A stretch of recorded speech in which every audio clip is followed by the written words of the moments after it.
నమస్తే. నేను మీ బాబీ వర్ధన్.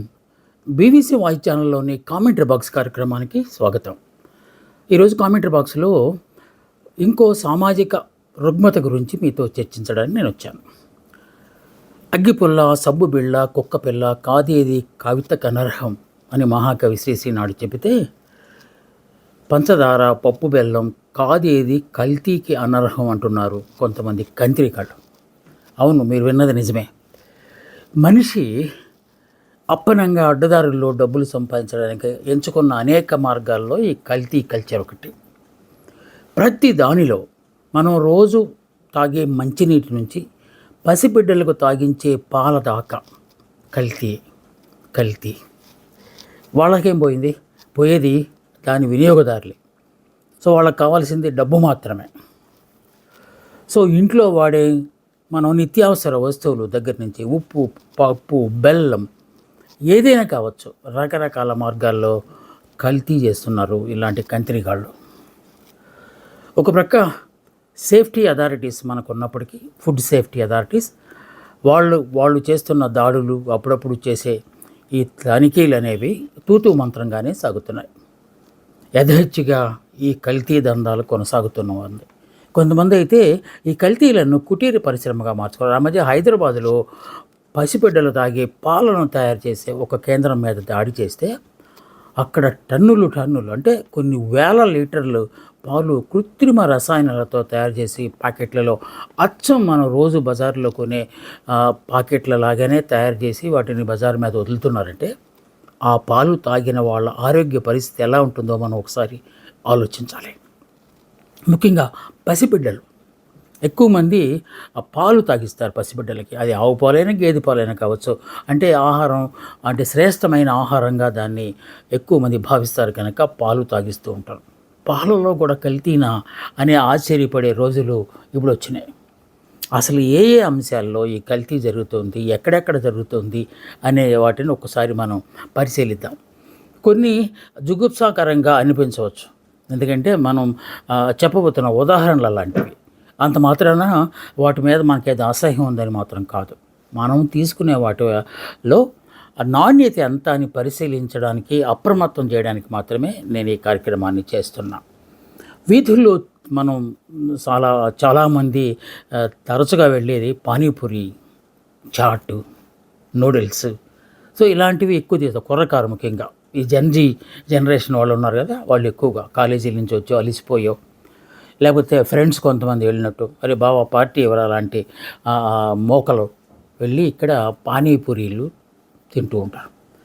అక్కడేం కల్తీ జరుగుతుంది అని మీరు అడగచ్చు. ఆ పానీపూరీలు ఉంటాయి కదా, అవి మామూలుగా లూజుగా అమ్ముతారు.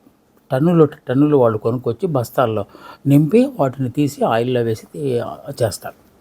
కానీ వాటి మీద ఎక్స్పైరీ డేట్ ఉండదు కనుక అవి ఎంతకాలం క్రితం తయారు చేశారో, నాణ్యతాపరమైన చెక్లు ఏమన్నా చేశారా వీటికనే దాని మీద ఎలాంటి మనకి నిర్ధారణ జరగదు అక్కడ. సో అదొకటి. ఇక వాటిని బబుల్లాగా, అంటే పూరీల్లాగా చేయడానికి వాడే ఆయిల్ ఎప్పటిదో, ఎలాంటిదో, ఎక్కడదో తెలియదు. సో ఇక దాంట్లో పానీపూరిలో అత్యంత రుచిగా ఎక్కువ మంది అడిగి మరి తీసుకునేది పుదీనా వాటర్. అసలు పొరపాటును కూడా ఆ పుదీనా వాటర్లో పుదీనా ఆకులు, స్వచ్ఛమైన ఆకులు వేయరని మీకు తెలుసా? అది కూడా పుదీనా వాసన వచ్చే ఎసెన్స్, రసాయనం మాత్రమే. దాన్ని మనం ఆబగా తాగేస్తుంటాం. సో దాంట్లో పూరీలు వేస్తారు, తాగేస్తుంటాం. దాంట్లో పెట్టే ఇంకా దట్టించే బంగాళాదుంప అలాంటిది కూడా ఎక్కడెక్కడి నుంచి తయారు చేస్తారో, దాంట్లో వాడే కారం పొడి ఎక్కడి నుంచి తీసుకొస్తారో. ఎందుకంటే చాలా చౌకగా లభించే ఈ అంశాలను మనం ఎక్కువ ఆకర్షితులు అవుతూ ఉంటాం. చౌకగా వస్తుంది కదా అని ఆబగా తినేస్తూ ఉంటాం. అది ఎలాంటి కల్తీ జరుగుతుందో తెలియడం కోసం. ఇక చాట్ అనేది మరొకటి ఉంటుంది. ఒక పెద్ద పెను మీద కొంచెం ముక్కలుగా తీసి మనకి వేసి నిమ్మకాయ పిండి మన మీద వేస్తుంటాం. అదేదో వేడిగా అవుతున్నట్టు, కాలుతున్నట్టు, వాసన వస్తూనే ఉంటుంది. అది ఎంతకీ తరగదు. అది పెద్ద కొండలాగా ఉంటుంది. సాయంత్రం అయ్యేసరికి సగం మిగిలిపోతుంది. ఆ సగం తీసుకెళ్తారు, ఫ్రిడ్జ్లో పెడతారు. ఫ్రిడ్జ్లో పెట్టిన తర్వాత మళ్ళీ రేపొద్దున దాన్ని వేడి చేస్తారు. వేడి చేసిన తర్వాత చద్ది వాసన రాకుండా ఉండటం కోసం వెనిగర్, రోజ్ వాటర్ లాంటి వాటిని మిశ్రమాన్ని దాని మీద పిచికారీ చేసి అవి మనకి తీసుకొస్తారు. అవి తినడం వల్ల ఖచ్చితంగా ఫుడ్ పాయిజన్ అవుతుంది. తర్వాత మోషన్స్, అలాగే వాంతులు ఇవన్నీ అవుతాయి. ఎప్పుడో ఒకసారి అలాగ అవుతుందిలేండి అని చెప్పి మనం అనుకుంటాము. మళ్ళీ ఎక్కడో చోట మోసపోతూ ఉంటాం. ఇక నూడిల్స్ లాంటివి. ఈ నూడిల్స్ అనగానే అది ఎక్కడిదో ఇది, కాకపోతే వాటిని కూడా మనం ఇప్పుడు బాగా తినడం మొదలుపెట్టారు. అసలు ఆ నూడిల్స్ వేస్తున్నప్పుడు మీరు గనక గమనిస్తే వచ్చే వాసన చాలా విచిత్రంగా ఉంటుంది. అంటే అది అలవాటు పడిన వాళ్ళకి బాగుంటుంది కానీ, ఇప్పుడు అసలు ఏమాత్రం అలవాటు లేని వాళ్ళు ఆ ప్రక్క నుంచి వెళ్తున్నా కూడా వామిటింగ్ సెన్సేషన్ వచ్చేంత ఘాటుగా ఆ వాసన వస్తూ ఉంటుంది. ఆ నూడిల్స్ మామూలే, దాన్ని అవి ఎప్పటివో తెలియదు, దేంతో తయారు చేసే కూడా తెలియదు. దాన్ని ఒక ప్రక్కన పెడదాం. అది వేసే అది ఫ్రై చేసే ఇదైతే ఇప్పుడు మనం వేసే ఆయిలు లేదు, అది ఒక రకమైన నాన్ వెజ్ స్మెల్ రావడం కోసం వాళ్ళు వాడతారు. అది విచిత్రం ఏంటంటే, అలాంటి ఆయిల్ని తయారు చేయడానికి కొన్ని పరిశ్రమలు, కుటీర పరిశ్రమలు అసలు ఆయిల్ దేని నుంచి తీస్తారో తెలుసా? అది అన్నిట్లో వేసే ఆయిల్ కాదు. బజ్జీలు అలాంటి వాటిలో అయితే తెలిసిపోతుంది. సో దీని మీద అది కేవలం ఫ్రైలాగా ఇలా చల్లటమే కనుక ఆ ఆయిల్ని జంతువుల కొవ్వు నుంచి తీస్తారని చాలామందికి తెలియదు. చాలా చౌకగా దొరుకుతుంది అది. విజయవాడ, హైదరాబాద్ లాంటి పట్టణాల్లో, గుంటూరు లాంటి పట్టణాల్లో కూడా ఈ ఆయిల్ దొరుకుతుంది. అది వేస్తారు. దాంతో ఒక రకమైన స్మెల్ వస్తుంది. అంతా అయిపోయిన తర్వాత వాళ్ళు బాటిల్లోంచి ఒక రసాయనం ఏది అలా పిండుతారంట. అది ఇంకా ఘాటైన కొవ్వులోంచి వచ్చిన ఆయిల్. దాంతో మంచి స్మెల్ వస్తుంది, మన వాళ్ళు తినేస్తారు. అది తినేసిన తర్వాత దాని ప్రభావం అప్పటికప్పుడే తెలియదు. 24 hours దాటితే కానీ తెలియదు. అర్ధరాత్రి ఎప్పుడో మనకి స్టమక్లో ఏదో గడబడి చేస్తున్నట్టు అనిపిస్తుంది. ఆ తర్వాత మనం కేర్ ఆఫ్ బాత్రూమ్. ఇలాంటివి అతి భయంకరంగా జరుగుతూ ఉంటాయి ప్రతిరోజు. కానీ ఏంటి సార్ అన్ని చోట్ల ఎలానా అంటే, ఎక్కువ శాతం షాపుల్లో, ముఖ్యంగా వీధుల్లో దొరికే వాటిల్లో ఇవి దొరుకుతాయి. రెస్టారెంట్లో ఇవి అమ్మరు, ఎందుకంటే వాటి వల్ల అలాంటి లాభం రాదు వాళ్ళకి. ఎందుకంటే పని ఎక్కువ, ఆదాయం తక్కువ అన్నట్టు ఉంటుంది. అందుకే వీళ్ళు వీధిలోనే ఇలాంటి వాటిని విక్రయిస్తారు. ఇంకా అన్నిటికంటే అతి భయంకరమైన ఇంకొక విషపూరితమైన కల్తీ జరిగే ఇంకొక అంశం ఏంటంటే, మనము అదే చీకులు అంటారు కదా, చికెన్ కబాబ్స్, లేకపోతే రకరకాల పేర్లు దానికి పెడతారు కదా. సో అవి సాధారణంగా వాటిని ఎక్కువ తినేవాళ్ళు కొంచెం మందు అలవాటు ఉన్నవాళ్ళు. అంటే మందు బాబులు అంటే వాళ్ళ కోపం వస్తుంది, కానీ ఎక్కువ మందు తాగిన వాళ్ళు దాంట్లో మంచిగా చౌకగా లభించేది కనుక మార్కెట్లో, అదే బజార్లో అమ్ముతారు కనుక 2 కొంచెం తాగేసి వచ్చేసి అవి తింటారు, లేకపోతే తీసుకుని వెళ్ళి అక్కడ తింటారు. సో అది ఎలా తయారు చేస్తారు? కొన్నిసార్లు మటన్తో తయారు చేస్తారు, కొన్నిసార్లు చికెన్తో తయారు చేస్తారు. ఒక తీగలకు గుచ్చి దాన్ని కాల్చేసి అక్కడ పెట్టేస్తారు కదా. అవి ఎక్కడి నుంచి తీసుకొస్తారో తెలిస్తే, అంటే అన్ని షాపుల్లో కాదు, చాలా ఎక్కువ షాపుల్లో తీసుకొచ్చేది ఏంటంటే, పెద్ద పెద్ద రెస్టారెంట్లు, హోటల్స్లు అలాంటి వాటిలో సాయంత్రం మిగిలిపోయిన చికెను, మటను వీళ్ళుకుంటారు, ఫ్రిడ్జ్ల్లో పెట్టినవి అన్నీ. ఇదంతా నేను ఏదో కల్పితంగా నేను చెప్పట్లేదు. ఫుడ్ సేఫ్టీ అధికారుల దగ్గర నుంచి తీసుకున్న సమాచారం మేరకు నేను ఈ కార్యక్రమం చేస్తున్నాను. సో అవి తీసుకొచ్చి దాంట్లో కల్తీ కారం, ఆ కారం కూడా కల్తీ కారం. ఆ కారంలో ఏం కలుపుతారో మళ్ళీ కొంచెం ముందుకు వెళ్ళి నేను మీతో చెప్తాను. దాంట్లో మసేసి సాల్ట్ అన్ని వేసిన తర్వాత దాన్ని గుచ్చేసి ఇస్తారు. కాల్చి మనకి ఇచ్చిన తర్వాత దాని మీద కూడా కొంచెం ఇందాక మనం చెప్పిన ఆ బాటిల్లోంచి ఆ ఎసెన్స్ ఒకటి వేస్తారు. అది కొవ్వు, ఆయిల్ కూడా కాదు, ఫ్యాట్ కరిగిపోతే ఎలా ఉంటుందో అలాగే. మీరు గమనిస్తే ఈ బాయిలర్ చికెన్ ఉంటుంది కదా, దాన్ని కాల్చినప్పుడు లేకపోతే వండినప్పుడు ఆయిల్ పైకి తేలుతుంది కదా, అది ఆ ఆయిల్ ఇది. సో దాంతో తయారు చేసి మనకి ఇస్తే మన కళ్ళు మూసుకుని తినేస్తారు. ఇదేది వీధి పక్కన వీధుల్లో అమ్మే అలాంటి వాటికి ఈ కబాబ్స్ లేకపోతే ఇవి ఇలా ఉంటాయా అంటే కాదు. పెద్ద పెద్ద బ్రాండెడ్ కంపెనీలు. ఆ మధ్య ఆశ్చర్యకరమైన ఒక వార్త కూడా వచ్చింది. KFC, American company, multinational company. ప్రపంచంలో KFCలో వారు తింటున్నారంటే ఒక రిచ్ మ్యాన్ అనే ఒక లుక్. అలాంటి చోట కూడా ఆ చికెన్ ఓపెన్ చేస్తే దాంట్లోంచి పురుగులు బయటపడటం అనేది సోషల్ మీడియా పుణ్యమాని బయటకు వచ్చింది. బయటకు వచ్చినవి కొన్ని మాత్రమే, ఏమాత్రం మనం చూడకుండా చెక్ చేయకుండా చూస్తారు. కొంచెం సర్కాస్టిక్గా చెప్పాలంటే, ఇలాంటి చోటకి కాస్త ప్రైవసీ కోసం ప్రేమ సెంటర్లు ఎక్కువగా వెళ్తాయి. అంటే ఆఫ్కోర్స్ ఫ్యామిలీస్తో చాలా తక్కువ వెళ్తారు. ఎందుకంటే అది అది అక్కడికి వెళ్ళి తినే బదులు అది ఏదో మనం ఇంట్లో వండుకోవచ్చు కదా అని ఫ్యామిలీ వాళ్ళు అనుకుంటారు. మరీ రిచ్ హై క్లాస్ లేకపోతే ఎలైట్ ఫ్యామిలీస్ ఏమన్నా వెళ్తే వెళ్ళొచ్చు, కానీ ఎందుకంటే లగ్జరీస్ లైఫ్ లీడ్ చేస్తున్నారని ప్రజలకు తెలియడం కోసం, పక్క వాళ్ళకి తెలియడం కోసం వెళ్ళి వాళ్ళు తింటారేమో కానీ, బట్ సాధారణంగా అక్కడికి వెళ్ళేది యంగ్స్టర్స్, ముఖ్యంగా ప్రేమ జంటలు. ఎందువల్లంటే ఈ కేఎఫ్సీ లాంటి రెస్టారెంట్లలో మనకు అద్దాల్లోంచి అంతా కనపడుతుంది, కానీ లోపల వాళ్ళకి మనం కనపడతాం, ఆ లోపల ఉన్న వాళ్ళు మనకు కనపడరు. ఎందుకంటే డార్క్గా ఉంచుతారు. ఇక్కడ రెస్టారెంట్లో ఉన్న ఒకనొక ఇది డిమ్ లైట్లు ఉంచుతారు. ఆ డిమ్లో ఎక్కడో ఒక మూలం కూర్చొని వాళ్ళు ఒకళ్ళ కళ్ళల్లోకి ఒకళ్ళు చూస్తూ వాటిని తింటూ ఉంటారు, మైమరిచిపోతూ ఉంటారు. క్రంచీగా కావాలని చెప్తారు. మామూలుగా తీసుకురాగానే క్రంచీ అంటే కరకరలాడుతుంది. ఆ కరకరలాడుతున్న వాటిని తింటూ ఒకళ్ళ కళల్లోకి ఒకళ్ళకి పారవస్యంతో చూసుకుంటూ లోపలికి ఏం పారేస్తున్నారో గొంతులోకి కూడా తెలియకుండా తినేయటం అనేది సర్వసాధారణంగా జరుగుతుంది. నేను మాట్లాడుతున్నది కేఎఫ్సీ గురించి. ఆ మధ్య మా జర్నలిస్ట్ సోదరుడు ఒకడు విశాఖపట్నంలో, ఆయన మన బీచ్ రోడ్లో ఉన్న ఒక కయామత్తో ఏదో సంథింగ్, అది దాని పేరు చెప్పడం నాకు ఇష్టం లేదు, ఆ రెస్టారెంట్కి వెళ్ళి పిట్ట మాంసం కావాలని అడిగాడు. అంటే ఆ రోజు స్పెషల్ అది. అంటే అదేదో మరి ఈ ప్రాంతంలో దొరికే పెట్టో ఏమో తెలియదు, కానీ పెట్ట మాంసం అడిగాడు. పార్సల్ చేసి ఇచ్చారు. ఆల్మోస్ట్ 10:30, 11 రాత్రి. సో ఆల్మోస్ట్ ఇంకా క్లోజర్కి వచ్చిన దశలో ఆయన అడిగాడు, ఇచ్చారు. ఆయన బయట తీసుకొచ్చి కారులో కూర్చొని వెప్పతీసి చూస్తే ఆ మొక్కలన్నింటిలో పురుగులు కనపడుతున్నాయి. వెంటనే ఫుడ్ సేఫ్టీ అధికారులకు అర్ధరాత్రి ఫోన్ చేస్తే వాళ్ళు ఇచ్చిన సమాధానం ఏంటంటే, ఇప్పుడు అర్ధరాత్రి ఎందుకు కదా సార్, రేపు మేము చూస్తాంలే అని నేను చెప్పడం. కొన్ని చోట్ల అలా ఉంటుంది, ఇంకొన్ని చోట్ల మాత్రం ఫిర్యాదు అందిన వెంటనే పరిగెత్తుకుంటూ వస్తారు, ఫస్ట్ పట్టుకుంటారు. అక్కడ వాస్తవం అని తేలితే ఆ దుకాణాన్ని సీజ్ చేస్తారు.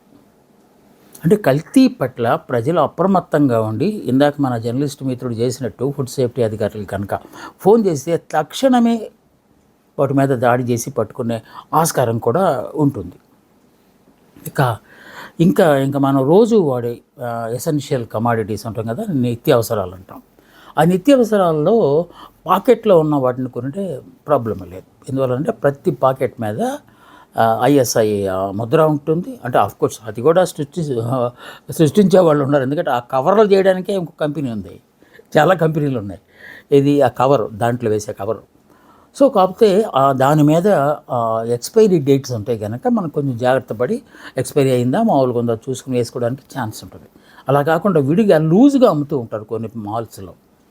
అది సూపర్ మార్కెట్ కావచ్చు, లేకపోతే హైపర్ మార్కెట్ కావచ్చు, పెద్ద పెద్ద మల్టీనేషనల్ కంపెనీలు పెట్టే కార్పొరేట్ షాపులు కావచ్చు. ఆ షాపుల్లో పెద్ద పెద్ద డ్రమ్స్ లాంటి వాటిలో పెట్టి లూజ్ కందిపప్పు, మినపప్పు, రవ్వలు, పౌడర్లు, ఇవన్నీ గోధుమ పిండి అలాంటివన్నీ అమ్ముతూ ఉంటారు.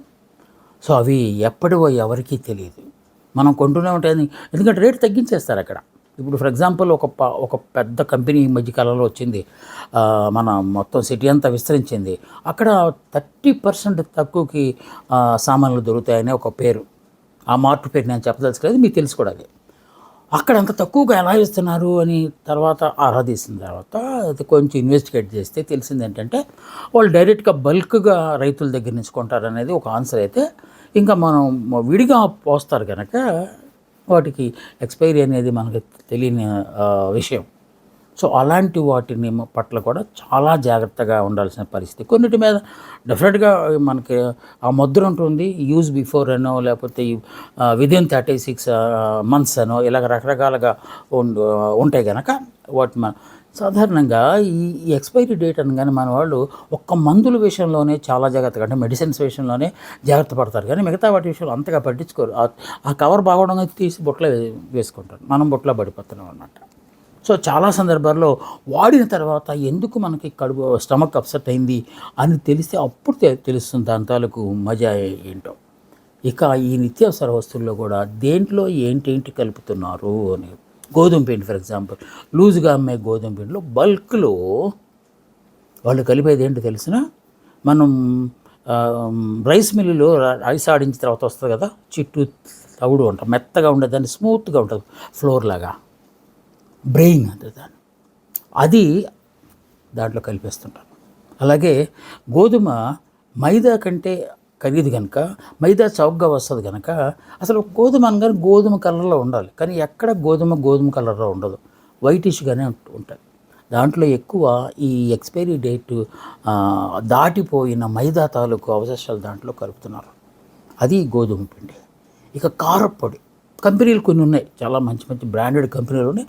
ఆ కంపెనీలు కాకుండా మనం లూజ్గా కనుక ఎప్పుడైనా కారం కొన్నా, లేకపోతే మనకు తెలియని అసలు పరిచయం లేని కంపెనీల తాలూకు కారం కొన్నామంటే ఖచ్చితంగా మోసపోయినట్టే. ఎందుకంటే ఎర్రగా అసలు కళ్ళు చూడు జిగేలమంటాయి అనమాట. మనమేమనుకుంటాం, ఎంత ఎర్రగా ఉంటే అంత స్వచ్ఛమైంది అనుకుంటాం, కానీ ఎంత ఎర్రగా ఉంటే అంత ప్రమాదకరమైంది అని అర్థం. దాంట్లో ఎసెన్స్ కలిపారు, అందుకే అంత రంగు వచ్చింది. అది వాస్తవానికి అంత ఎర్రగా ఏముండదు, మామూలు రెడ్ కలర్లోనే ఉంటాయి. అది మామూలు మనం దొరికిన బజార్లో దొరికే ఇంకా ప్రియా కానీ ఇంకేమైనా చూస్తే అది కరెక్ట్ కలర్లో ఉంటాయి. కానీ ఇక్కడ భయంకరమైన కలర్ రెడ్లో ఉంటాయి. అది అక్కడ మనం గమనించాల్సిన విషయం. పాలపొడి, ఇందాక మనం పాలు గురించి మాట్లాడుకున్నాం, కెమికల్స్తో తయారు చేస్తారని. పాలపొడిలో బియ్యం పిండి, పాలపొడి పసిబిడ్డలకు తాగిస్తారు వాళ్ళు, దాంట్లో బియ్యం పిండి. కాఫీ పొడిలో చింత పిక్కల తాలూకు పౌడర్.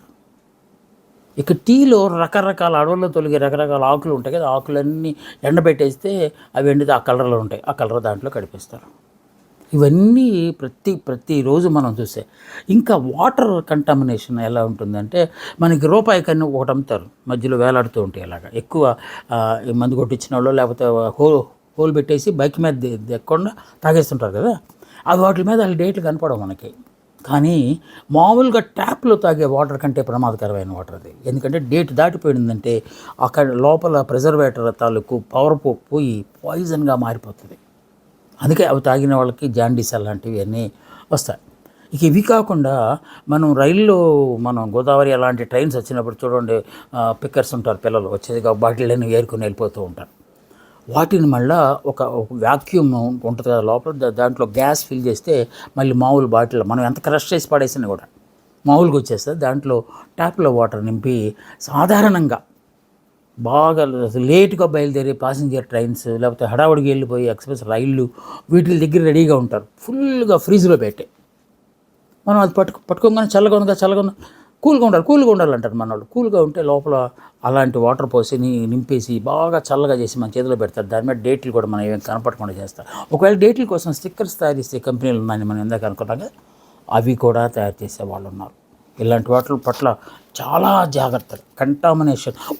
వాటర్ కంటామినేషన్ వల్లే ఈ దేశంలో 75% ఆఫ్ వ్యాధులు వస్తున్నాయనేది ఒక సైంటిఫిక్ రిజల్ట్. ఓకే, ఇక కూరగాయల మీద జనరల్గా ఏంటంటే రసాయనాలు కలిపేస్తున్నారు. ఒకసారి మీరు చూడండి, గోంగూర, తోటకూర లాంటివి మామూలు గ్రీన్ కాకుండా కళ్ళు చెదిరిపోయే గ్రీన్లాగా కనిపిస్తాయి. దాని మీద ఎసెన్స్ చల్లారని అర్థం. అందుకని చాలామంది ఏం చేస్తున్నారంటే కూరగాయల మీద కూడా రసాయనాలు వేస్తున్నారంటే ప్రాణాలు ఎందుకులే మనకి ఎగ్స్ తిందామని చెప్పి కోడిగుడ్ల కోసం వెళ్తున్నారు. మనకు ఓదరు కొట్టేస్తున్నారు కదా ప్రకటనల్లో కూడా. హేమమాలిని దగ్గర నుంచి పెద్ద పెద్ద వాళ్ళందరూ, షర్మిల, కరిష్మా కపూర్ లాంటి వాళ్ళు చెప్పేస్తున్నారు రోజు ఎగ్గు తినండి అని. కానీ మనము కొనే ఆల్మోస్ట్ సగం ఎగ్స్ కల్తీకి, అంటే కృత్రిమంగా తయారు చేస్తున్నారు. వాటినే మన వాళ్ళు పెట్టిన పేరు చైనా ఎగ్ అని పేరు పెట్టారు. అది మీకు మన కుక్కర్లో పెట్టేసి గంట సేపు పెట్టినా కూడా 10 విజిల్స్ వేయించినా కూడా పైకి తేలుతున్నట్టు. దాన్ని తీసిన తర్వాత ఒకవేళ మనం రుచి చూడాలని కొరికినప్పుడు అది రబ్బర్ లాగా సాగుతూ ఉంటుంది. అది ప్లాస్టిక్. అదే మీరు ఏ పులుసు లాంటిది ఏదైనా వండుకుంటే అది మీకు ఎప్పటికీ లోపలికి వెళ్తే అది నోట్లోనే ఉంటుంది. ఆ విధంగా కల్తీ చేస్తుంది. బియ్యంలో ప్లాస్టిక్ బియ్యం తయారు చేసి కలుపుతున్న సంఘటనలు చాలా సందర్భాల్లో చూస్తూనే ఉన్నాం. చాలాసార్లు ఇలా. ఇక ఫ్రూట్స్, పండ్ల విషయంలోకి వచ్చేసరికి మనకి సిమ్లా నుంచి కొన్ని యాపిల్స్ వస్తాయి. అలాగే లోకల్గా మనకి అరకు ఇలాంటి ప్రాంతాల నుంచి కూడా యాపిల్స్ వస్తాయి. ఆ యాపిల్స్ పచ్చిగా వస్తాయి కనుక అవి ఎర్రగా కనపడటం కోసం రంగులు ముంచి తీస్తారు. దానికి పెయింట్ వేస్తున్న వీడియో కూడా ఒకటి మన దీనిలో కనపడింది సోషల్ మీడియాలో. మరి రంగు అయితే వేశారు, మరి అది స్వీట్నెస్ ఎలా వస్తుంది? అందుకే దానికి ఏం చేస్తున్నారు, వాటర్లో సాక్రిన్ అనే ఒక స్వీట్నర్ వేసి సిరంజిలోకి తీసి దాన్ని ఎక్కించేసి ఆ ఎక్కించిన చోట చిన్న స్టిక్కర్ లాంటిది పెట్టేస్తున్నారు. స్టిక్కర్ అనగానే మనం కంపెనీ అనుకుంటున్నాం, కానీ అది ఆ రంధ్రం ద్వారా దానికి లోపలికి పంపిస్తున్నారు. ఇక అన్నిటికంటే దారుణం, పేదవాడు ఎక్కువగా తినేది వాటర్ మిలన్.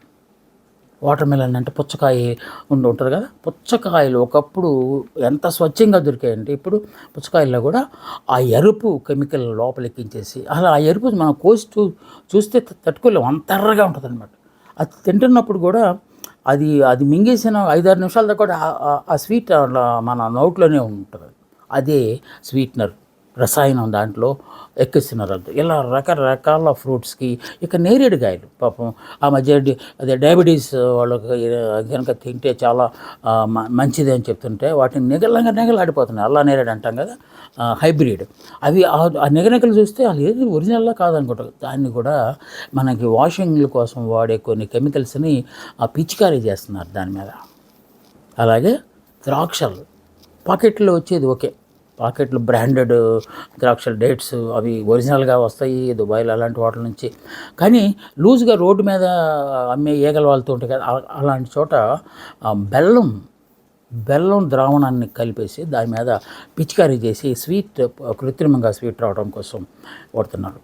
ఇలాంటి కెమికల్స్ అన్నీ స్వల్పకాలికంగానైతే కాసేపు అప్సెట్ అవుతుంది, వాంతులు వస్తాయి, ఆ తర్వాత విరోచనాలు వస్తాయి, అంతవరకు బాగానే ఉంటుంది. కానీ దీర్ఘకాలికంగా క్యాన్సర్, క్షయవ్యాధి, గుండె జబ్బులు కూడా ఈ కల్తీ వల్ల వస్తున్నాయనేది చాలా అధ్యయనాల్లో తేలిన ఒక అంశం. ఇలాంటి వాటిని నివారించడం చాలా కష్టమేమో అనిపిస్తుంది, కానీ నివారణ సాధ్యమే. మనకి ఏమాత్రం అవకాశం వచ్చినా కూడా మనకు కొన్ని చట్టాలు ఉన్నాయి. ఆ చట్టాల ద్వారా ఇలాంటి వాటిని నియంత్రించడానికి మనం ప్రయత్నాలు చేయొచ్చు. మనం ఇందాక చెప్పుకోవాలి, ఫుడ్ సేఫ్టీ ఆఫ్ ఇండియా అన్ని బ్రాంచీలు, అన్ని ప్రాంతాలు, అన్ని నగరాల్లో, పట్టణాల్లో దాని బ్రాంచీలు ఉంటాయి. వాటికి మనం ఫిర్యాదు చేయొచ్చు, స్వయంగా వెళ్ళి ఫోన్ ద్వారా కూడా మనం కంప్లైంట్ ఇవ్వచ్చు. మన దేశంలో స్పష్టంగా అయితే prevention of food adulteration act 1954 అని ఒకటి చట్టం అమల్లో ఉంది. కల్తీ జరిగినట్టు కనుక నిర్ధారణ అయితే 5 సంవత్సరాల నుంచి 10 సంవత్సరాల దాకా జైలు శిక్ష వేయచ్చు, ₹1,00,000 దాకా ఫైన్ కట్టించుకునే ఇంకోటి కూడా ఉంది. ఆ తర్వాత ఇంకొకటి food safety and standards authority of India అని, అది మనకు ప్రతిదాని మీద FSSA అని ఉంటుంది, దాని మీద బ్రాకెట్లో ఉంటుంది. అది ఆ ముద్ర ఉంటేనే దీనికి ఓకే ఇది మనకి వినియోగానికి సరిపోయింది అని చెప్పి వాళ్ళు ముద్ర వేస్తారు. అవి ఉన్న వాటిని కూడా మనం చూసుకోవాలి. సో ఒకవేళ మనకు అనుమానం కనుక వస్తే 1915 అనే నంబర్ కనుక మనం ఫిర్యాదు చేస్తే, ఇదేంటి వాళ్ళు ఏ భాషలో మాట్లాడతారో మనకు తెలియదు, కనుక భారతీయ భాషలు అన్నింటిలో దాని సమాచారం మీకు ఉంటుంది. దాన్ని అక్కడ మీరు కంప్లైంట్ చేసి అలా చేస్తే తప్పనిసరిగా కొంతమంది అయినా దొరుకుతారు. ఎందుకంటే ఈ కల్తీగాళ్ళకి డబ్బు సంపాదించడం తప్ప ప్రజల ప్రాణాలు ఏమైనా పర్లేదు. సో ఇలాంటి వాటిని మనం చూస్తూ ఊరుకోలేం కదా. ఇంత చేసిన తర్వాత చాలామందికి కొంత అనుమానం వస్తుంది, ఈయనేంటి వీధి వ్యాపారులు పొట్టగొడుతున్నాడు ఏంటి అని మాత్రం అనుకోవద్దు. నిజాయితీగా వీధుల్లో అమ్మిన వాళ్ళు చాలామంది సక్సెస్ అయిన వాళ్ళు ఉన్నారు. మన విశాఖపట్నం లాంటి ప్రాంతంలో MEP కాలనీ అలాంటి చోట రోడ్డు పక్కన సాయంత్రం అయ్యేసరికి ఉంటుంది, ఎంత స్వచ్ఛమైన ఫుడ్ అక్కడ అమ్ముతూ ఉంటారు. వాటిల్లో కూడా కల్తీ జరిగితే జరగచ్చు. వీధి వ్యాపారులకు వ్యతిరేకంగా మనం ఇది చేయట్లేదు. విధి నిర్వహణను పూర్తిగా మర్చిపోయి డబ్బులు మాత్రమే అడ్డగోలుగా సంపాదించుకునే ఉన్న కంత్రిగాళ్లను నుంచి మనల్ని మనం రక్షించుకోవడం, అప్రమత్తం చేయడం కోసం మాత్రమే ఈ ప్రత్యేక ఎపిసోడ్ నేను చేశాను. మీరందరూ ఆశ్చర్యపోయి భయపడిపోయే ఒక చిన్న మాట చెప్పేసి నేను ముగిస్తాను. పంచదారలో గాజు పెంకుల పౌడర్ పోయడం అనేది మీరు ఎక్కడన్నా విన్నారా? అలాంటి ఫ్యాక్టరీ నేను చూశాను ఒరిస్సాలో. ఒకప్పుడులే, ఇప్పుడు ఉందో లేదు మనకు తెలియదు, కానీ ఒకప్పుడు దాదాపు ఒక 10-15 సంవత్సరాల క్రితం. ఇప్పుడు కూడా చాలా చోట్ల జరుగుతుందట. మనం అప్పుడప్పుడు ఈ పేపర్ పిక్కర్స్ వస్తారు కదా, వాళ్ళు బాటిల్స్ కూడా తీసుకెళ్తారు. ఆ బాటిల్ని ఫ్యాక్టరీలో మెషిన్లో వేస్తే వైట్ పౌడర్ వస్తుంది. అది షుగర్లో కలిపితే వెయిట్ పెరుగుతుంది. కానీ ఆ గాజు పెంకుల పౌడర్ లోపలికి వెళ్తే డైరెక్ట్ క్యాన్సర్ అనేది వస్తుంది. అందుకే షుగర్లో మనం చూసినప్పుడు పంటితో కొరికినప్పుడు అది నలిగితేనే అది షుగర్ అని లెక్క. అలా కాకుండా అది అలాగే ఉండిపోతే అది గాజు పెంకు కింద లెక్క. సో ఇలాగ కొన్ని టెక్నిక్స్ మనం ఉపయోగించుకొని వాటికి అనుగుణంగా మనం కనుక అప్రమత్తంగా ఉంటే ఈ కల్తీ కంతిరిగాళ్ళ నుంచి మనం కాపాడుకోవచ్చు, భవిష్యత్ తరాలను కూడా కాపాడే ఆస్కారం ఉంది. ఇది ఇవాళ కామెంటరీ బాక్స్. మీలో ఎవరికైనా ఇలాంటి సంఘటనలు జరిగి ఉంటాయని చెప్పి నేను భావిస్తూ, కొంతమందికైనా ఇది మేలు చేస్తుందని విశ్వసిస్తూ, మళ్ళీ వచ్చే వారం మళ్ళీ ఇంకొక సామాజిక రుగ్మత మీద మీతో మాట్లాడటానికి నేను వస్తాను. అందాక సెలవు. నమస్తే, మీ బాబీ వర్ధన్.